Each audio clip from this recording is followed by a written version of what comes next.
Okay, so this is my Sprint 4 individual submission for the member subsystem in Gamgur.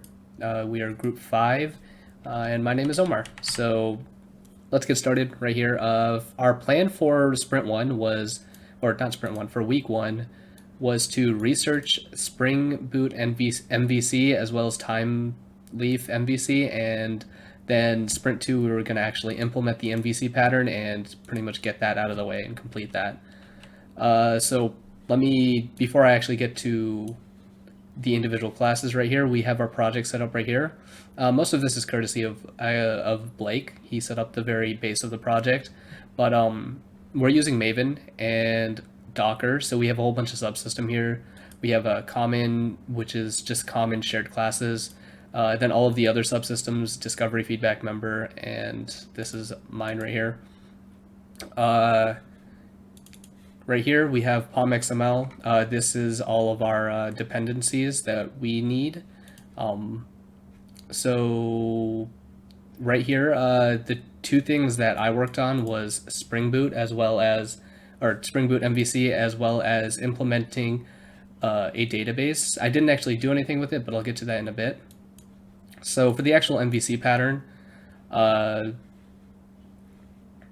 we have the controller class right here. Then we have the model class right here, which has all the data that's needed on the model. And then we have the view, which is just the profile.html. And I used embedded CSS for this.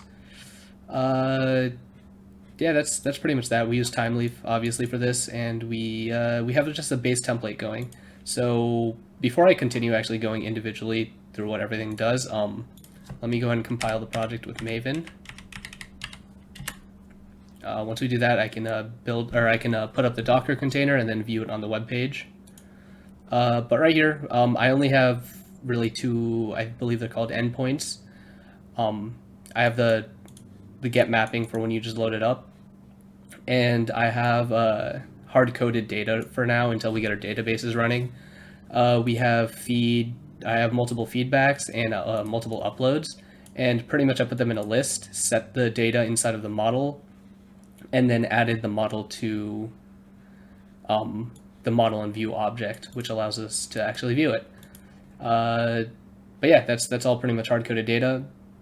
And then right here, the post mapping, this is pretty much for my input portion of the project, where you need to have the controller actually handle input and do something with that input. So for now, all it does is it loads up the same page. It doesn't actually do anything, but I have the comment history pretty much, which is just allowing whoever's viewing to place a comment, and then you can view it in the model itself. And I'll actually show you that. It's much easier to explain. But the Maven has done its compilation. Now we have to put up Docker, and while Docker does that, so the profile.html has pretty much it's not too much. It's pretty much just a section for the feedback, a section for the media, and it's pretty much just looping through the objects and displaying all of the necessary information. And there's a little comment section right here, and some input stuff that I will show you as soon as this loads up. So it looks like Docker is up and running, which means I can go up here, go to localhost 8080. Oh, not localhost 8080/profile for my section, and this is what it is. A lot of testing stuff. Hello null. This is just this is me just testing a variable in the URL, so that displays that.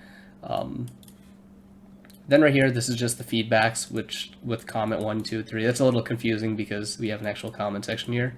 Right here, I don't actually have a label, but these are supposed to be the medias, and you can see that these correspond with the hard-coded data right here. Comment 1, 2, 3, and title 1, 2, 3 as well. And then you have the comment section right here, which doesn't actually do anything. And then you can put whatever in here. It doesn't actually function, but it's an input field to add a comment. You can click add, and then it refreshes the page. But since it refreshes the page, it doesn't actually keep your keeper model view, so it doesn't actually keep anything that was there before, all of the hard-coded data. But it does function, and that's pretty much it. So that's pretty much what I worked on. There's one thing that I did a little bit more of, and that is starting a database with Postgres.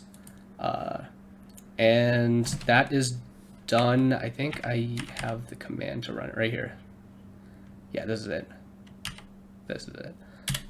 So I didn't actually implement the database like in my project itself or in the code itself. I just created it to make sure it's up and running. And right here you can see that I'm accessing it through Docker. And let me go and I can't actually paste it. Hold on. Let me get that because I don't remember the command for it. ESQL host equals member database username equals user db name equals member database, and this is all configurable. And then the password is just pass, I believe. Oh, password. There we go. And then now I'm in the member database. I haven't done anything with this, but this is what we're going to do for week 3 and sprint 5. So this is a work in progress, but that's what we have right now, or that's what I worked on as well, just making sure that's up and running. Let me go and delete this. And then I guess the final thing I want to show is just the configuration for the database, which it just has your username, your password, and your database name. But yeah, that's everything I've worked on. So to recap, just the MVC pattern and my database, just getting it up and running. So in terms of what I didn't get done, I haven't completed my MVC pattern. Like this is all good and everything. Like this is what I wanted, but it's not complete.